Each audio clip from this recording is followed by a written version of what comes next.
Some kids sculpt sandcastles, some make mud pies, some construct great block towers. But no one is better at building than Iggy Peck, who once erected a life-size replica of the Great Sphinx on his front lawn. It's too bad that few people appreciate Iggy's talent, certainly not his second-grade teacher, Miss Lila Greer. It looks as if Iggy will have to trade in his T-square for a box of crayons. Until a fateful field trip proves just how useful a master builder can be. Iggy Peck, Architect.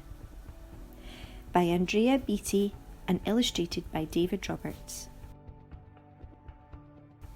Young Iggy Peck is an architect, and he has been since he was 2. When he built a great tower in only an hour with nothing but diapers and glue. "Good gracious, Ignatius," his mother exclaimed. "That's the coolest thing I've ever seen." But her smile faded fast as a light wind blew past, and she realised those diapers weren't clean. "Ignatius, my son, what on earth have you done? That's disgusting and nasty. It stinks." But Iggy was gone. He was out on the lawn using dirt clods to build a great sphinx. When Iggy was 3, his parents could see his unusual passion would stay. He built churches and chapels from peaches and apples, and temples from modelling clay. At dinner one night, to his father's delight, Iggy got a bright gleam in his eye, and out on the porch built the St. Louis Arch from pancakes and coconut pie. Dear Egg had it made until 2nd grade, when his teacher was Miss Lila Greer. On the very first day, she had this to say: "We do not talk of buildings in here. Gothic or Romanesque, I couldn't care less about buildings ancient or new." She said in her lecture about architecture that it had no place in grade 2. That might seem severe, but she was sincere, for when she was no more than 7, she had a great fright at a dizzying height in a building so tall it scraped heaven. On an architect's tour of the 95th floor, young Lila got lost from the group. She was found 2 days later in a stuck elevator eating cheese with a French circus troupe. After that day, it's quite safe to say, she thought all building lovers were nuts. As a teacher, she taught that above all one ought to avoid them, no ifs, ands, or buts. As you might guess, it would cause Iggy stress to hear such terrible talk. But he didn't hear. He sat in the rear while building a castle of chalk. "You, Iggy Peck, your desk is a wreck. Tear down that castle right now. You will not build in here, is that perfectly clear? Do you need to see Principal Howe?"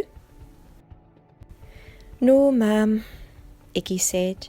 He lowered his head, and his heart sank down to the floor. With no chance to build, his interest was killed. Now 2nd grade was a bore. After 12 long days that passed in a haze of reading, writing and arithmetic, Miss Greer took the class to Blue River Pass for a hike and an old-fashioned picnic.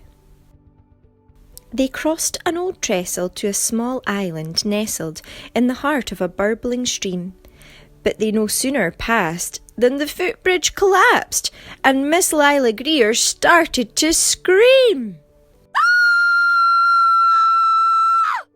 "We're trapped here, oh my! Alas, kids, goodbye!" Her eyeballs rolled back in her head. She dropped to the ground with a vague groaning sound, luckily fainted, not dead. The class was amazed. They stood there quite dazed, uncertain of what they should do. But one bright young man was off hatching a plan which started with Miss Lila's shoe.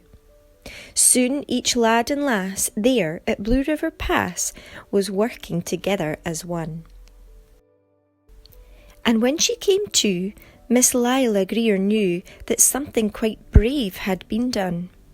She looked in the air and saw hanging there a structure with cables and braces, and on the far side, beaming with pride, were 17 smiling young faces. Boots, tree roots and strings, fruit roll-ups and things, some of which one should not mention, were stretched ridge to ridge in a glorious bridge dangling from a shoestring suspension. It all became clear to Miss Lila Greer as she crossed that bridge over the stream. There are worse things to do when you are in grade 2 than to spend your time building a dream.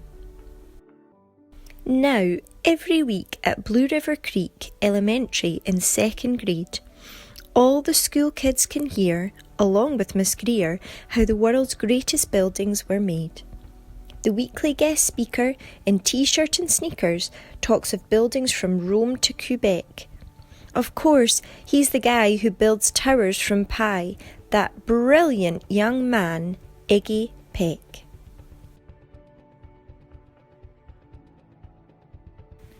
This week we are asking you to think about what kind of job you may want in the future and what skills you need to develop for the world of work.